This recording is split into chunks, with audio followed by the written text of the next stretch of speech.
आता दुपारचे 3 वाजले आणि 7 मे 2024 ही तारीख आणि ही संधी आपल्या सगळ्यांच्या आयुष्यात आपल्याला एकदाच मिळणार आहे।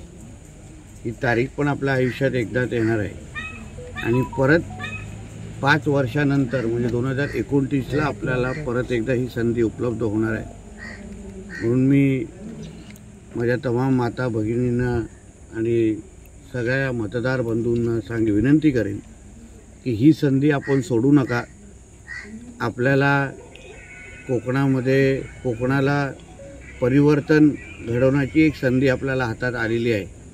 परत एकदा मोदीजींच्या हातात किंवा मोदीजींच्या माध्यमातून आपल्याला कोकणामध्ये विकास आणण्याची संधी आलेली आहे आणि 35 वर्ष ज्यांनी निस्वार्थ पद्धतीने आपल्या सगळ्यांची सेवा केली ते आपल्या हक्काचे ज्यांना आपण दादा म्हणतो त्या राणे साहेबांना आपल्याला मतदानाच्या माध्यमातून एक असा संदेश देण्याची आपल्याला संधी आली आहे की आपण 5 वर्ष पुढची 5 वर्ष परत एकदा त्यांनी आपली सेवा करावी, आपल्या आयुष्यामध्ये परिवर्तन आणावं आणि ह्या रत्नागिरी सिंधुदुर्ग मतदारसंघामध्ये जो गेली 10 वर्ष जो विकास थांबला होता, खुंटला होता, आपल्याला आपला खासदार कोण हा विचारायची आपल्याला वेळ आली होती आणि आता आपण जसं 2019 आणि 14ला मोदीजी आपल्याला हवे आहेत म्हणून आपण विनायक राऊतांना मतदान केलं होतं, पण आता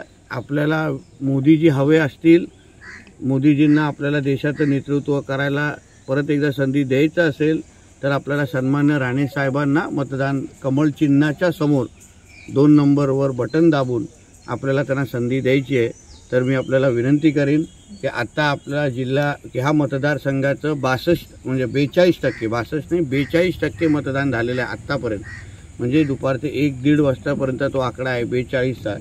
माझी अपेक्षा आहे की हे मतदान किमान 70% पेक्षाही जास्त झालंच पाहिजे, जेणेकरून आपल्याला हक्काचा जो विकास अपेक्षित आहे तो राणे साहेबांना आपण ती संधी देऊ शकतो। म्हणून आपल्याला सगळ्यांना मनापासून आपल्याला विनंती करते। अतिशय उत्स्फूर्त असा प्रतिसाद आहे। मी खरं म्हटलं सांगेन तर मी आदरणीय उदय सामंतजींच्या संपर्कात होतो, शेखर निकमजींच्या संपर्कात होतो, इथे दीपकजींशी बोलत होतो, निलेश साहेबांचे सगळेजण आम्हाला थक्क करण्याचा सारखा प्रतिसाद आम्हाला दिसतो आहे।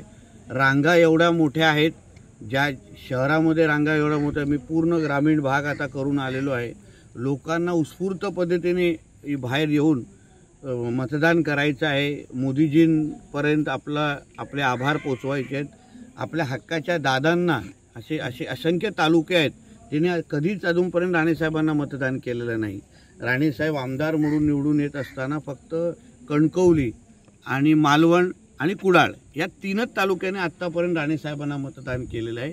त्यांना दादांना मतदान करायचं आहे। नवीन जी पिढी आहे जी पहिल्यांदा मतदान करते आहे त्यांनाही मतदान करायचं आहे।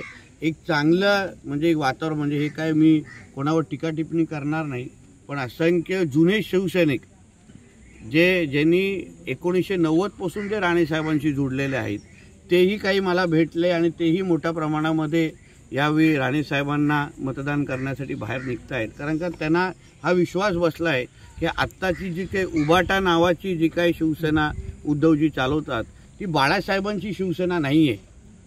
ती बाळासाहेबांची शिवसेना जी त्यांनी 90 पासून जी राणेसाहेबांच्या माध्यमातून पाहिलेली ती बघितलेली आहे। म्हणून कडवट शिवसैनिक पण बाळासाहेबांना मोठ्या प्रमाणामध्ये मतदान करण्यासाठी निघतोय। उत्स्फूर्त पद्धतीने मतदान जर झालं तर त्याचा फायदा आमच्या महायुतीच्याच उमेदवाराला होणार, आमच्या NDAलाच होणार। म्हणून मी परत एकदा मतदारांना आवाहन करेन की कृपया आता जेवणाची वेळ संपलेली आहे, 3 तास उरलेले आहेत।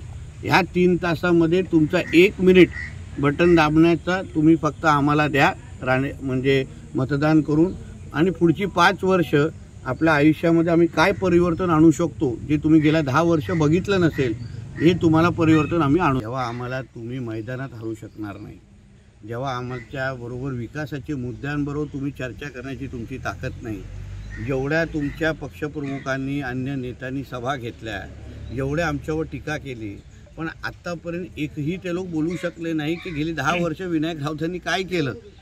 गेली 10 वर्ष तुम्ही नेमकं या रत्नागिरी सिंधुदुर्गासाठी काय दिलं, मुलांना काय रोजगार दिलं, म्हणून मैदानात हरवू शकला नसल्यामुळे अशा शेंबड्या पद्धतीने आरोप करायचे आणि लोकांची दिशाभूल करायची. म्हणजे एक आहे की त्यांनी पराभव मान्य केलेला आहे, त्यांना कळून चुकलेलं आहे. मग कारणं कुठलीही द्या, कळून चुकलेले आहेत. राणेसाहेब जिंकलेलेच आहेत, फक्त आता लीड जवळपास 3-3.5 लाखाची आमची वाढते, एवढं विश्वासाने सांगतो.